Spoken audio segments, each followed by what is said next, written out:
Hello everybody. By this point, we all know and love Taylor Sheridan, who is the mastermind behind the Yellowstone saga.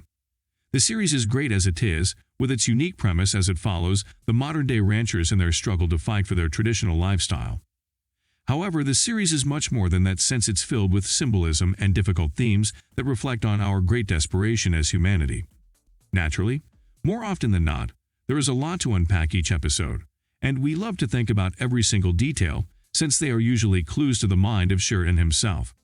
When he announced that there will be a prequel to the Yellowstone, we got very excited but also concerned at the same time. On one hand, we were happy to go back in time and explore the life of the early Duttons, since it will provide a better understanding of today. However, on the other hand, we were worried whether or not this new series would have the same quality as the Yellowstone. It wouldn't be fair to expect Sheridan to personally focus on every single series, and yet, if the Yellowstone spin-off lacks his vision and understanding of human nature, then we would get a show with one note that lacks charm and creativity.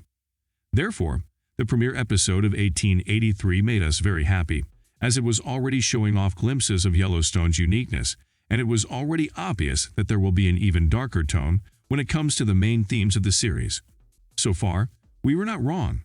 1883 continues to welcome us with a new episode each week, all of which handle a difficult subject in a delicate way, which we love, and the third installment of the series was no different than the others. Titled The River, the episode's main theme was death and life, and how they can coexist, while which one you prefer to focus on is strictly depending on your perspective. The episode started with a narration of Elsa as always, who described the horror atmosphere that is surrounding the group that's migrating towards the north. Death was all around them, as people were falling ill or getting attacked by bandits or animals.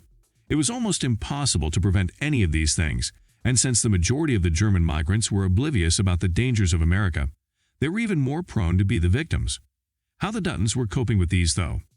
In the previous episode, we watched the family experiencing a personal tragedy as the sister of James Dutton killed herself after her daughter is shot dead by the bandits. The incident was traumatic, but they knew they couldn't do anything about it. So, they moved on as if nothing had happened.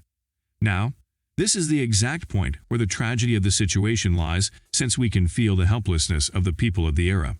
Again, in the previous episode, we had a flashback to James' time in the Civil War, as he was horrified with the death surrounding him.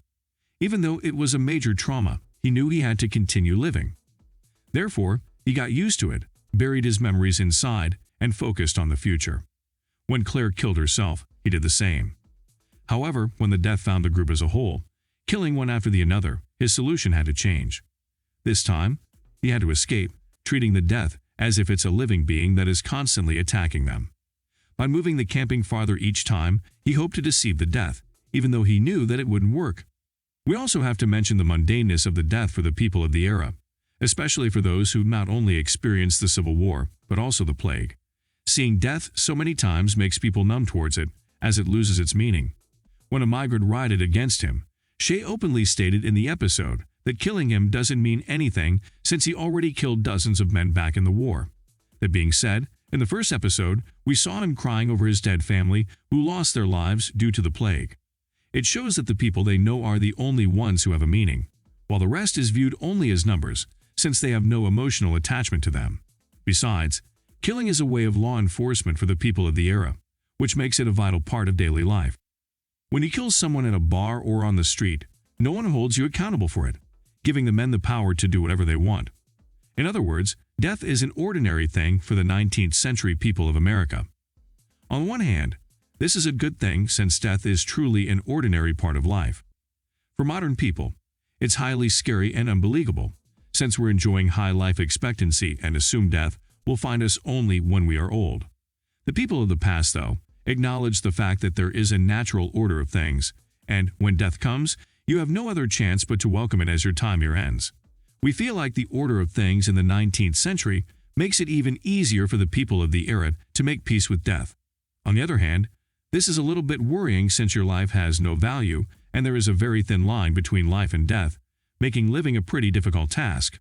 It's also important to highlight the position of Elsa in all of these. In the third episode, she explains that there are two ways. One of them is filled with death, the other one is filled with adventure. She says she is on the second one, clueless that the two often merge. Elsa shows us that even though death is the only thing you see, if you'd like to look elsewhere, you can do it. If you want to see an adventure, you will see an adventure, which is good. However, she also shows that this can easily end up in a disappointment, since reality often intervenes and forces you to face the truth. We feel like Elsa is similar to modern people in that sense, since she refuses to acknowledge death despite being exposed to it at all times. And yet, just like every human being, she will also be forced to face it one day. Did you like 1883? What are your expectations from the new episode of the show? Do you think the series will be able to introduce Duttons more thoroughly in the upcoming episodes? Or do you think it will merely focus on the action scenes? Let us know what you think in the comments below, and don't forget to like, subscribe, or share the video. Thank you for watching. See you soon.